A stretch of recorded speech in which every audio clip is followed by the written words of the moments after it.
welcome back here to Wake Up Call with Dan Tortora inside the Great Lakes Honda City Studios. Great Lakes Honda City coming to you on 7140 Henry Clay Boulevard in Liverpool, New York. They're open for sales and service Monday through Saturday and all the time at GreatLakesHondaCity.com. And don't act like you don't need a Honda, because we know this weather is psychotic. And so, I mean, it's been wild. I came back from Charlotte. The weather was nice. You know, it was a little cool, but then it got warmer. And then there was snow on my car, and I was like, whatever, I'll brush it off. And then there was ice underneath the snow that was on my car here in March. So all I can say is Great Lakes Honda City, thanks for hooking us up with all-wheel drive and with vehicles that keep us safe. And I talk about Great Lakes Honda City because my hometown of Syracuse is about 40 miles from where this gentleman is at Colgate. And so that's an easy drive, but it's easier when you have a car you can trust. So Omar King is here with me. The name Omar and the name King put together, I just feel like this guy needs to be in a movie at some point. I feel it. I feel the vibes. I think it's because we were talking about the barbershop movies off the air for a little bit here, but I'm here with the Colgate Raiders assistant football coach, running backs coach, and pro liaison for that Colgate brand. And I am so happy to have Omar here. Omar, how are you doing today? I'm good. Thank you. Thank you very much, Dan, for having me. I appreciate your time. And you know, yes, definitely. I was named after Omar Sharif. My Okay. mother named me after Omar Sharif, so Yeah, I maybe mean I could have been in the movie. it's something about, you know, what was it? It was in, I got to remember this movie. It was in the movie Ride Along with Kevin Hart and Ice Cube, where the villain's name was Omar and he was played by Omar. Lawrence Fishburne.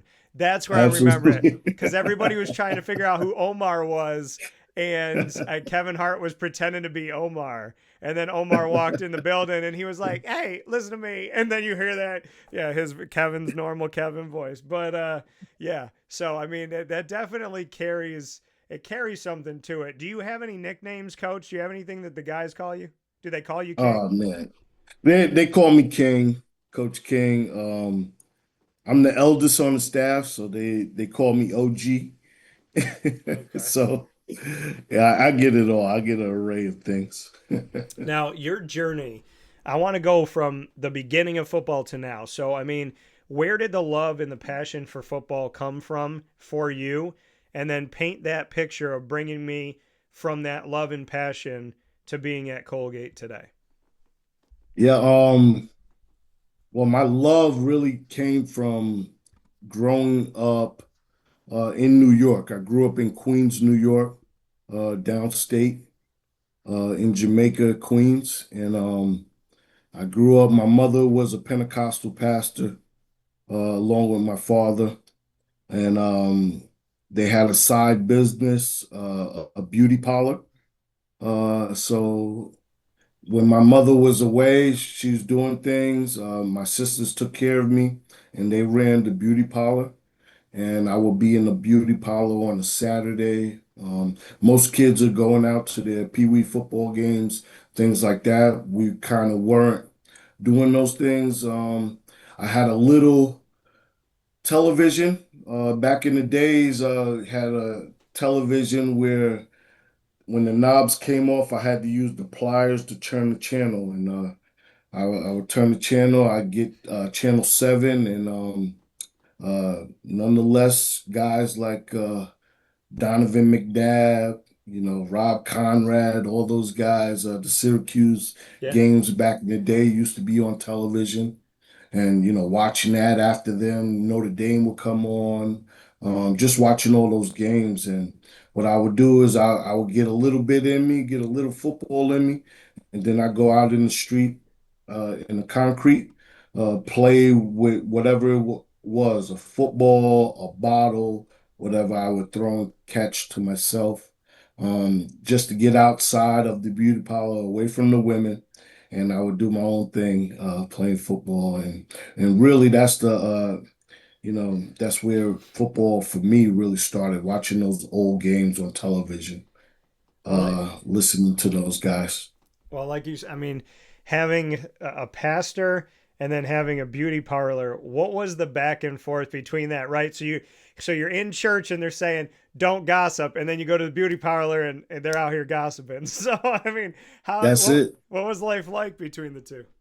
It was definitely conflicting. I tell you that much. No, it was good.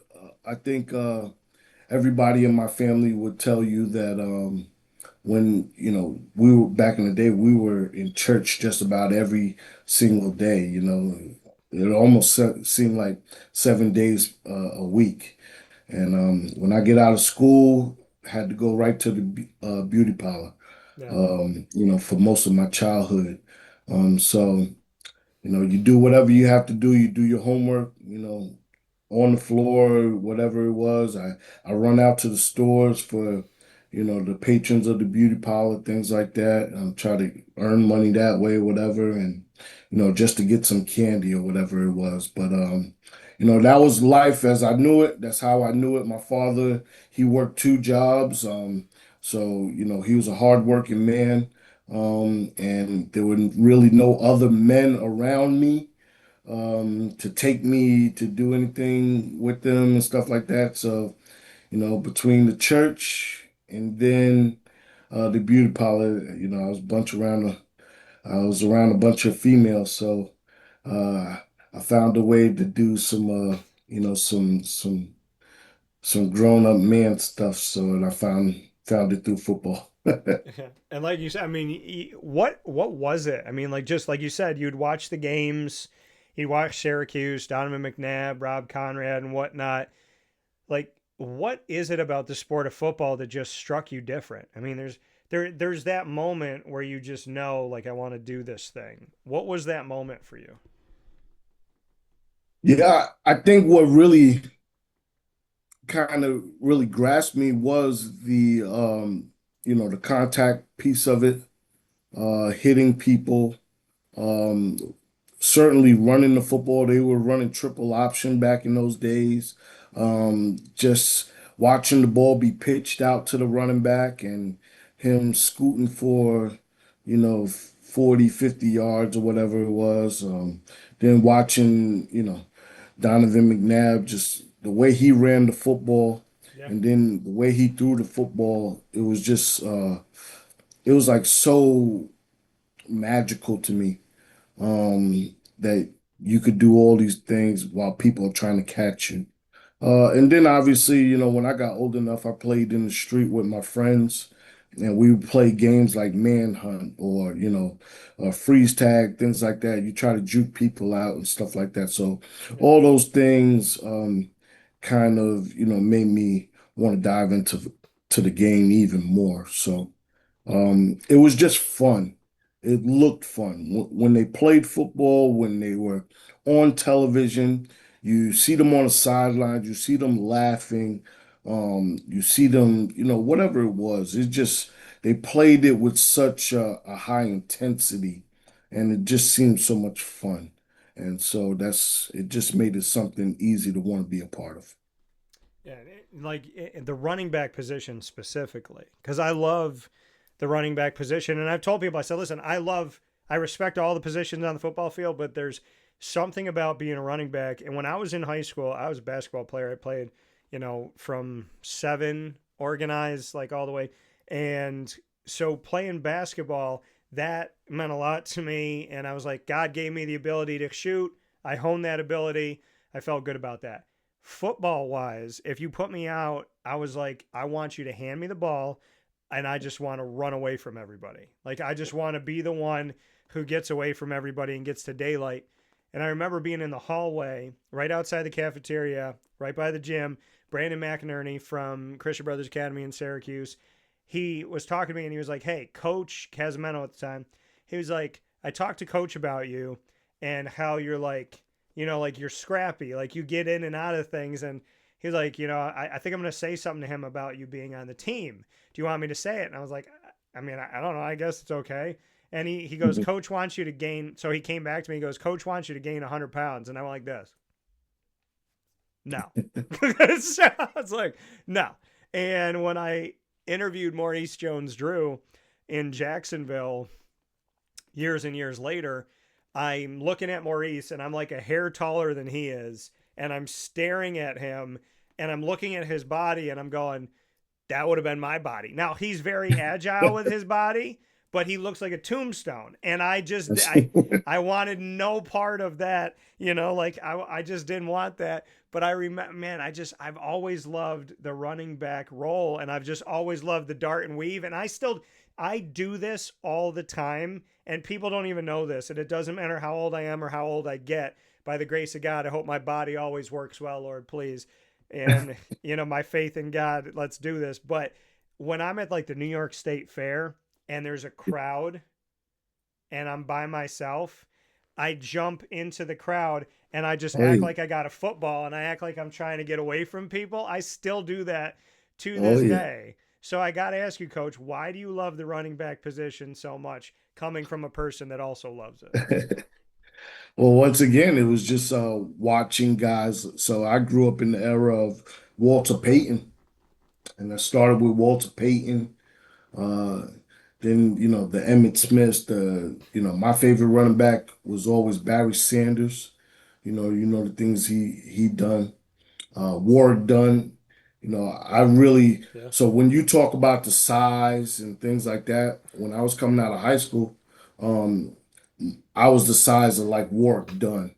And they said back then Warwick Dunn ran a 4.5, 4.6 or something like that. I knew I wasn't that fast, and I knew 4.5 was, attainable. So I kind of put myself in that category, but I was nowhere close to what he was. But I saw him catch a swing pass in the swamp versus Florida his freshman year, Yeah. and I seen him just scoot down the sideline and score a touchdown. Um, so it was just that different body types, Yeah. um, and what you can do with it. Some guys are more physical than others. Um, like you said, the twitch, the lateral agility, the in and out. Once again, growing up playing in the streets, you had those guys that could juke you out real well. Then you had a guy that was just gonna flat out outrun you to get to home base and things like that. So um, we just tried it all. You watch television Yeah. and you just tried it all. And what really got me to hone into that position was my ability to play with a low pad level, use the physicality. So if I am going to get caught, it won't be without a struggle as such. So, those are the things that really made me hone in on the running back position, and just watching all the greats that did it before me.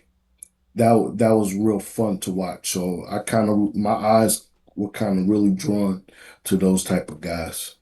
Well, I mean, there's something about like watching somebody come toward you, right? And then and to have that smirk on your face of just like, that move Oh that yeah, you're gonna make and then try to push them off. And then if you get by that you just take off and go. I mean, there's certain guys where it's just one. If one guy misses, it's that's over. it. It's Like over. Barry Sanders, and I love that you mentioned Barry and Emmett and all these Eric Dickerson. Barry Sanders was on a terrible Detroit Lions team, but he was one of the greatest players that ever played the game.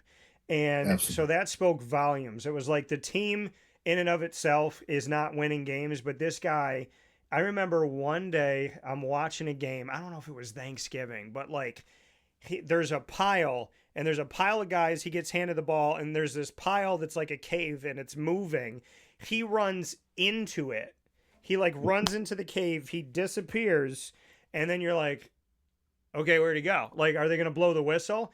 And then he just pops out on the other side. And then he would bring his leg down, look like he broke his own ankle, put it right to the ground, bring it back up, and then just go. Like, he wouldn't juke you. He would, like, bend his ankle down, pop back up, and just do these Gumby things with his body. And, man, every time people ask me about running back, the first person is Barry Sanders. That's right. My favorite run in Barry was very vivid in my mind is the game they played the Patriots. And he broke out around the side and he made the DB turn 3 times. He spun back and forth 3 times and then he bounced around the edge and took it to the house. I was like, wow, Yeah. it's unbelievable. Yeah. I mean, he's like this otherworldly, and I'm still low key upset with Detroit because that allegedly they had done this thing with him that it's like you're not playing for anybody else. So either you play for us or you retire. And I remember thinking back, even as a kid, saying to myself, saying to everybody around me, I'm like, they're doing a disservice to every fan ever to keep this guy off the field. Like he could have went to Miami, could have went and played somewhere else. But Barry Sanders, like I grew up on Emmitt Smith, and Emmitt Smith, I mean, I know, he's nice, and Walter Payton and all that. And then you look at the LaDainian Tomlinsons, and I love Fred Taylor, a big Fred Taylor Yeah, fan. yeah. So Fred Taylor, Dan Marino's last game, Jacksonville beat them, I think, 62-7. And Fred Mhm. Taylor had some 80 something yard run down the sideline, 81 or 83 yards. And like, but the running back position, you get to coach it. You're at Colgate, you're coaching this position. What do you love about it? Like, we're talking about all of this, kind of emotion that we've gotten from watching it, but you're coaching it. And so few people in the history of mankind by percentage get to coach and play this position. So, what's it like for you to coach running backs, having brought in all this experience, knowledge, wisdom, and of course, the passion that we've been talking about? Yeah, I mean, because you played something, you have a direct knowledge to it. You know what it feels like. Obviously, you have to do your homework because sometimes there's a better way to do things, and you find better ways to teach, a better way to coach it up, things like that. But just being able to sometimes I test. See, now I'm old. Back in the day, I used to test it out. I used to go through the bags. I used to do the bag drills and things like that. See, now I'm old. And if I don't want them to look like me, I don't allow my players to let me demonstrate. Yeah, But, sometimes every once in a while, you can catch me in my living room, getting in my stance, taking footwork, things like that. And then obviously, just breaking down tape. I'm more subject to breaking down tape now yeah, more than ever because I can't do it anymore. But yeah, it's fun because just like anything that you put so much time into, you really, you know, you really dive all into it. You give it your all. And so for the most of my career, other than probably 2 years. I've coached the running back position because of the fun, but just being with these guys, just getting to learn the different people, the different types of running backs. I've had them all. Had the small guy, I had the 6 foot guy, the 215 pound guy, the 170 pound guy. I've had them all. Just being able to meet the guys where they're at yeah. and, you know, really just get the most out of them to use into our program. Um, it's been very rewarding. That's the challenge now of that I enjoy. Just, putting the piece of a puzzle together, putting the pieces in the puzzle and completing the puzzle. That's the fun part for an elder gentleman such as myself. I feel like this entire conversation, you and I have like we've just met. Like this is the first time we've done an interview together, been on screen, to like face to face, like looking at each other here, and we've talked a little bit offline. But I'm so like like this is fun. This is fun Wow. for me. Yes, it I, is. I'm sitting here in the studio and I keep my brain keeps going like, yeah, what about this move and what about that? And Yeah. and I just, and there's something to be said about I love comedy and I love making people No laugh. doubt. There's something to be said about like, if somebody tried to mess with you or do something to you, and it's got nothing to do with sports. Like, let's say, you were ice skating and somebody tried to knock you over because they're a bully and they think they're funny. And then, like, you move out of the way and they fall on the ground and then you just do the Heisman. You know what I'm Oh saying? yeah, that's it. I mean, That's like, it. do you have those moments? Do you ever have that? Because I feel like everyone who loves football, we have those moments, whether we do it or not, where in our Yeah. head we do the Heisman pose. Like, do you ever have Oh, those? I mean, I probably do it almost every day when if I happen to if I happen to knock somebody over in practice and things like that, it just comes out. You just fake fake stiff arming throughout the hallway, whatever it is, man. It just happens to come out. You Yeah. know, Uh, thanks, Desmond Howard. Thank him. yeah, I will tell you this. Derrick Henry, as a Jaguars fan in the comfort of my own home, there was a game a few years ago. I'm in the press box covering Jacksonville, did it for many years by the grace of God. And Tennessee was playing them. It was the last game of the season. Tennessee had nothing to play for, but Tennessee could keep Jacksonville out of the playoffs. And the sideline by the press box, I'm looking down.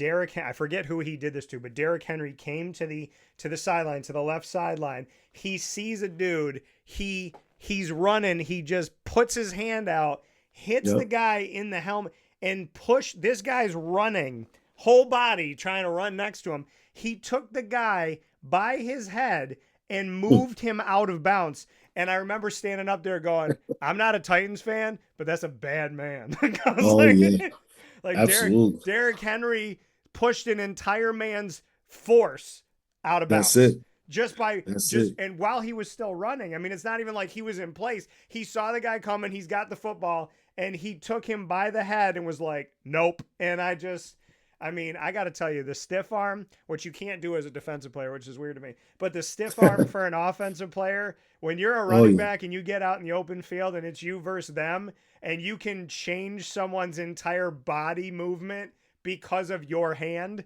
credit to the that's it. Derrick Henrys of the world, I'll say. That's it, man. That's you know, those are not everybody can do that, and that's what makes it fun too. Not everybody can do certain things. So let's go into. I mean, you're here with the team. We got the schedule that is obviously coming up for the Colgate Raiders in the 2026 season. I think I finally become a coach, Omar, in the sense of I covered the college football playoff, went to the national championship on January 19th. On January 20th, I was like, so when we playing again? When are we practicing again? And I called up my friends. I was like, I think I'm a coach now. I think I've gone from broadcaster and analyst and all that stuff to coach, because now I'm sitting here looking at the schedule going, I don't want to wish time away. I'm just looking at this going like, I want to see football. Why can't we play right now in April? You have Fordham, you have Holy Cross, Central Michigan, Cornell, Villanova, Harvard, Georgetown, Richmond, William and Mary, Lehigh, Lafayette, Bucknell. I'm looking at the full schedule here, and obviously, the world of the Patriot League. Bring me into what you like about Colgate and the competition that you're willing to face out of conference, as well as what the Patriot League brings. Yeah, so the brand is forever going to be paired with elite schools, and I think that's anybody that gets into the game at a high level such as this. That's what you want. You want competition week in, week out. That's what makes it fun. You don't want to put on a bunch of people on a schedule where you blow them out and stuff like that. You want to win, and you want to win at a high cost. That's why we do what we do. I just think that having all those schools, as you mentioned, the Patriot League is probably the best it's ever been. Added in new schools like Villanova, William Mary, Richmond played last fall, um, and as you can see right out the gate, we play for them. Yeah. So week in, week out is going to get your best. I think the student athletes truly understand what they're up against, and so when they're training, it means more. And especially, then obviously you have your Ivy League schedule, you have Yeah. You know, you have guys like Cornell and you have Harvard on the schedule, tops in their conference. And then you play a FBS opponent in Central Michigan.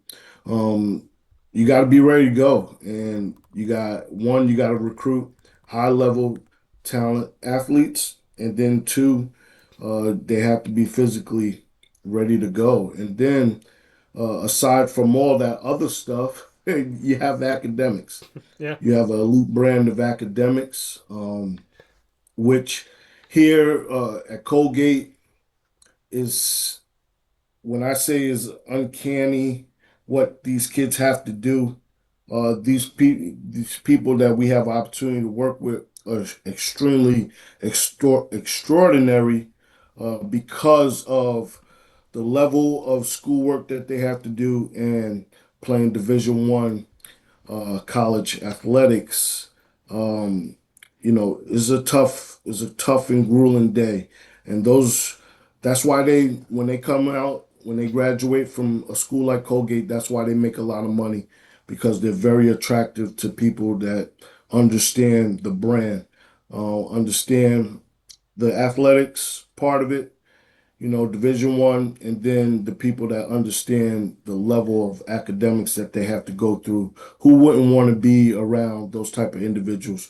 Who wouldn't want to employ those young men and women into their organizations? Because, if you're able to do it at a college level, and do it at such a high clip, those are the type of people I want to take into business with me.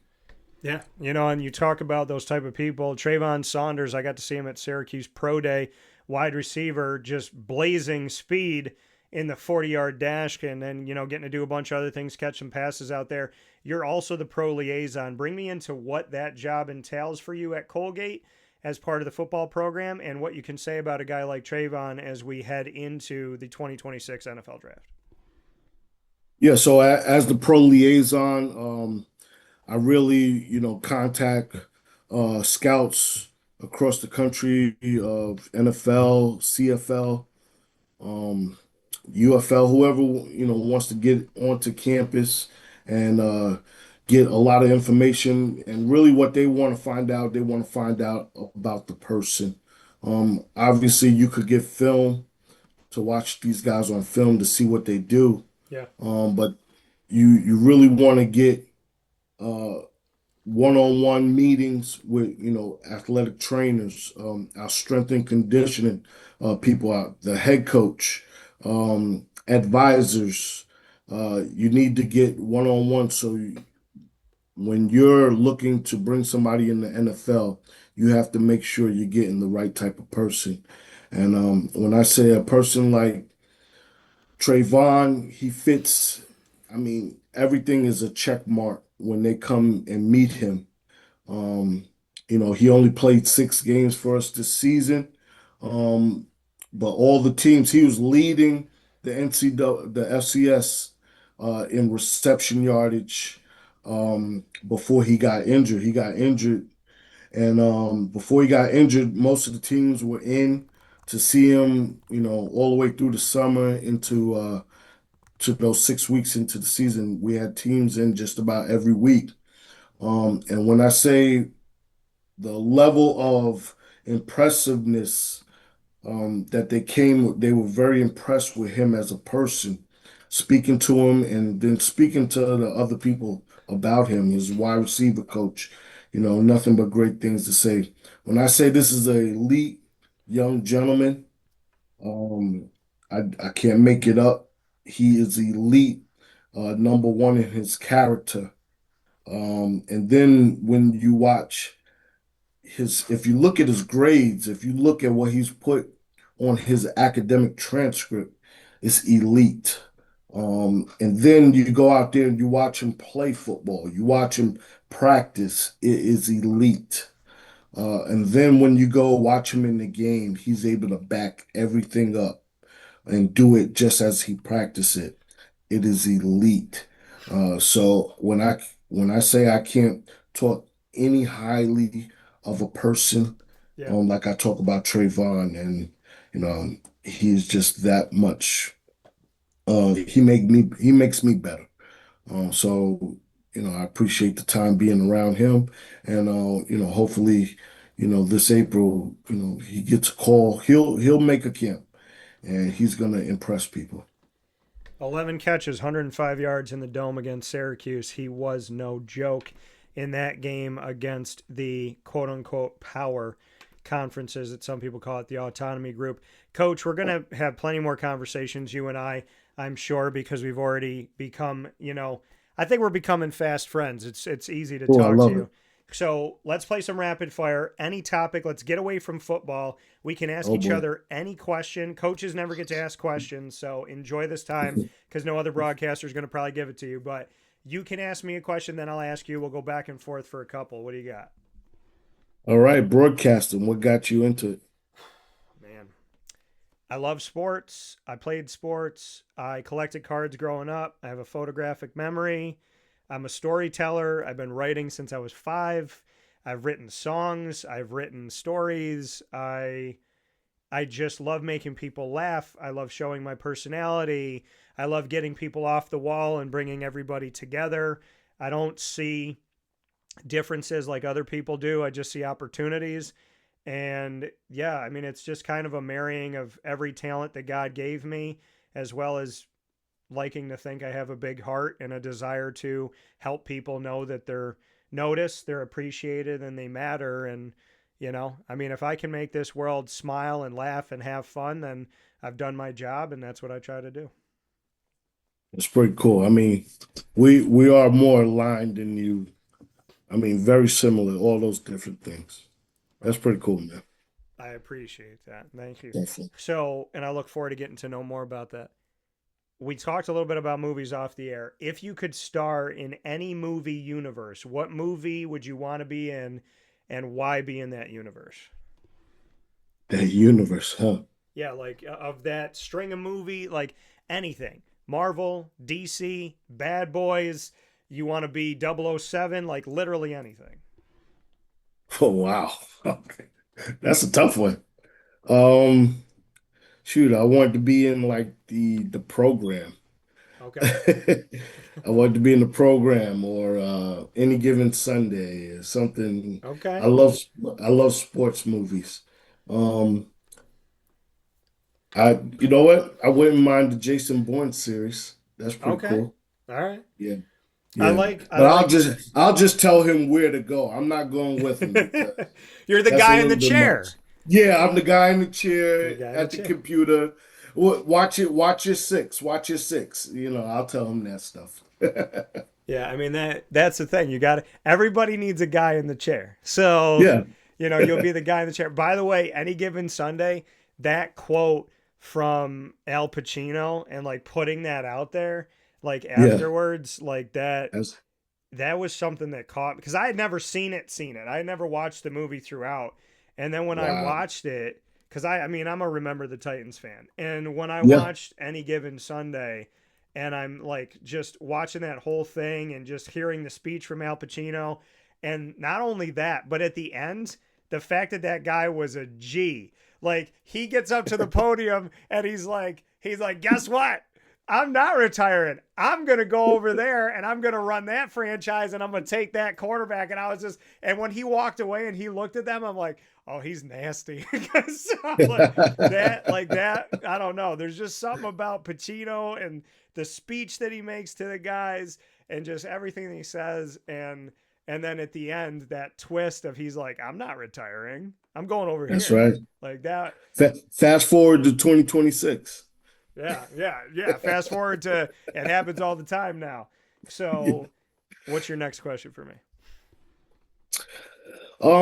Just growing up in central New York, what was that like for you? And you know, what was that like for you growing up in central New York? I mean, there's a lot of things that I can say when you ask that question. One of the things that comes to mind, and because I was kind of talking about it today, is I I feel like I grew up and segregation was still happening. And I mean that in the sense of like my grandma street, my dad's mom, my gammy Miller. I came outside. I want to play basketball, and there's nobody playing. And then these two kids, this family moved in, African American family, two young kids. One of them probably older than me, one of them around my age, and they just asked me to play one day. They're like, "Hey, you want to play?" And I was like, "Yeah." Nobody else asked me. And again, like I don't see like, "Oh, you look different than me." I just look at like who wants to play with me, like who wants to do this. And I remember a brown car pulled by, and they stopped and they looked at us, and then they sat there in the middle of the road, and then they went by, and I was like, does this look weird to people?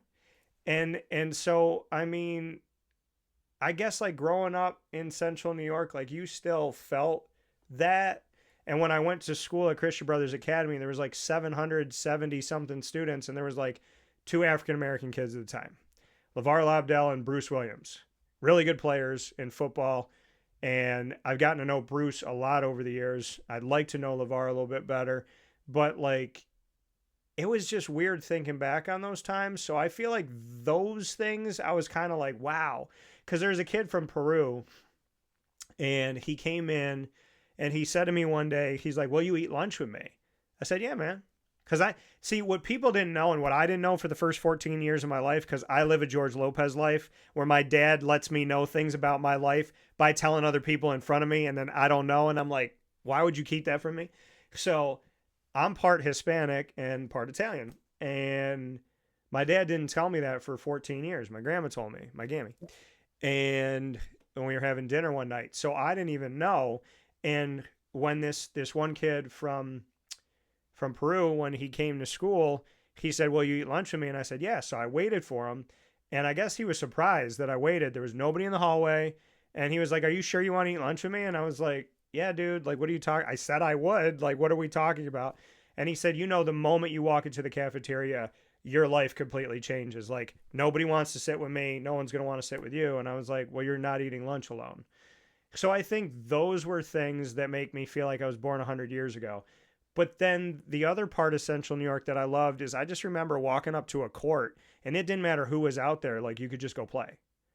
And I miss the fact that when I was a kid, my mom would open the door on Saturday and tell me to go do something, and I could go around the corner, and I didn't have a cell phone, and I didn't have a pager, and she didn't think that someone was going to come pick me up and steal me. And so I mean, I just feel like there was things growing up that I didn't understand. There was things that I tried to like teach out of people, like, hey, let's not act this way. But then there was things about life that were so pure and so fun. Ride my bike by the cemetery, going to the candy shop, getting some candy with my friends, hanging out, playing wiffle ball, playing basketball, just going and doing stuff all day, swimming in the pool. So growing up in central New York, it taught me a lot. It taught me grit. It taught me heart. It taught me blue collar mentality. I really feel what Macklemore says in one of his songs, which is, "I got the city right behind me. If I fall, they got me."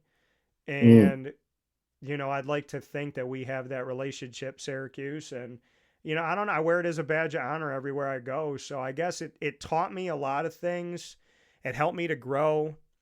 It helped me to see things in life that I missed that I wish we had back. And it helped me to see things in life that I knew I had to be better then. So I think, Central New York taught me a lot. I know it's a long-winded answer, but I No, learned it's cool. I learned a lot. That's good. It's good. My It's question good. my question back to you. Hmm. I'm interested. If you took over my show for the day and it was Wake Up Call with Omar King, who are the three guests that you would have on the show, living or deceased? And you got to tell me why. Yeah. Wow. Living or deceased. Three guests. Well, just recently passed away, Lou Holtz. Yeah. I was a big Notre Dame fan growing up. And I tell everybody, so there was a video that they made. I want to say it was the 92 or 3 national championship team. There was a video that came out on VHS, and he gave a speech. it was a monotone, like monotone uh Irish Catholic song that played over him talking. Yeah. And I will put that on and I kind of will fall asleep to his speech. Um Talking about how we're the Irish and he gave a little brief history of the University of Notre Dame and stuff like that. So like, man, that just it kind of stirred my soul. Next thing you know, I was asleep. Um, so I love to talk to Lou Holtz because I think everything he talks about, um, really helps with character building. Yeah. Uh, I love, I guess before Lou Holtz, I would love to talk to Jesus Christ. Um, I know a lot of people might say that, but I would love to talk to Jesus Christ and ask him how did he do it? I know why he did it, but how he saved how could he ever save a person like me? Um, I you hear know, that. I know I was saved by grace and I'm thankful for it. But whew, if the roles were reversed, man, I don't know. So I just want to know, hey, what keeps you ticking to do something like this? What would make you do something like this? Yeah. Um, and then last but not least, um, probably want to speak to Martin Luther King and see what else he had a vision for, because certainly a lot of what he sacrificed to do in this world. You know, we've come a long way as a people. Um, Sometimes this world wants to, uh, you know, backtrack it, but I think, as a people, we are growing together. Even though the devil wants to divide us, we find ways to keep that growth together. That's why I like team. So I Yeah. just want to talk to Martin Luther King to see what else he was having in mind, because certainly uh, what he came up before he died is being done now, where we are probably more together than we think. So, um, I like that about it. So probably those three people: Jesus, Lou Holtz, and Martin Luther King. Yeah. A terrific table. And, I mean, like you said, I mean, I think we're more, I tell people this all the time. I go, no matter what color you are, background you are, nationality, language you speak, religion you have, do you want to be safe? Yeah. Do you want to live in a neighborhood where you can sleep at night and feel good about your family being in a house? Yeah. You want to get good education for your kids? Yeah. You want them to have a better life than you? Yeah. You want to be healthy and have good health care? Yeah. You want to make enough money where you can do what you love what you do, and still be able to travel and do other things? Yeah. So you want safety, health, happiness, opportunity. So why do you think we're different? Mm. The only person that tells you that you're different typically is the media, and that's for control. So, I exist in the media. Listen, Omar, the media don't like me. So I'm not in the club. I'm not in the country club of the media. I'm in the outhouse. And I'll tell you Oh what, man. the outhouse has better parties. So, I can say there's two great quotes, and I was trying to bring them up when you were mentioning these wonderful people, and Jesus Christ, obviously. I mean, he has it all. I am the way, the truth, and the life. No one can get to the Life. Father but through But me. mm, I yep. have I have that right here, right off of my shoulder every day. This is the picture that sits next to me. That is the Okay. quote in the sign of the cross, John. Go. John, 14:6, that has that. Mhm. So to use that quote and then to use these quotes, Lou Holtz, my favorite one by him. Want to be happy for an hour? Eat a steak. Want to You be happy stay. for a day? Play golf. Want to be Go. happy for a week? Go on a cruise. Want to be happy for Amen. a lifetime? Put your faith in Jesus Christ. Amen. And then How about that? I love it. And then my favorite MLK Jr. quote is, and I want to make sure I get this exactly to what I want to hear. Darkness cannot drive out darkness. Only light can do that. Hate cannot drive out hate. Only love can do that. That is my favorite MLK quote of all time. That's right. So quotes from the amazing, and I'm gonna hit you with this. So I wear this on my wrist. It says Daniel 10:21. Yeah. Now it's a Bible verse, but it's also my birthday. Oh. So Daniel, I was born on October 21st, named Daniel, and middle name of my dad and my grandpa on my dad's side. And so I'm running Bible study in college, and the female leader of Bible study, Jenny Rose brings me over a Bible, green Bible. She opens it up and she goes, "When you get a chance, check this out." I said, "What are you talking about?" She goes, "No, when you get a chance, just look at it." Because I was doing a poster, and I made a Bible, and I put Daniel 10, chapter 10, verse 21, just as a joke, because it's my birthday. So she's got the Bible open. I go, "Oh, because it's open to Daniel." She goes, "You'll figure it out." So I look at chapter 10. It ends on verse 21. I didn't even know there was a 10:21 in Daniel. What does the verse say before it goes to chapter 11? "But let it be known in the book of truth, no one will stand for me except Michael your prince." My name, my birthday verse mentions my middle name.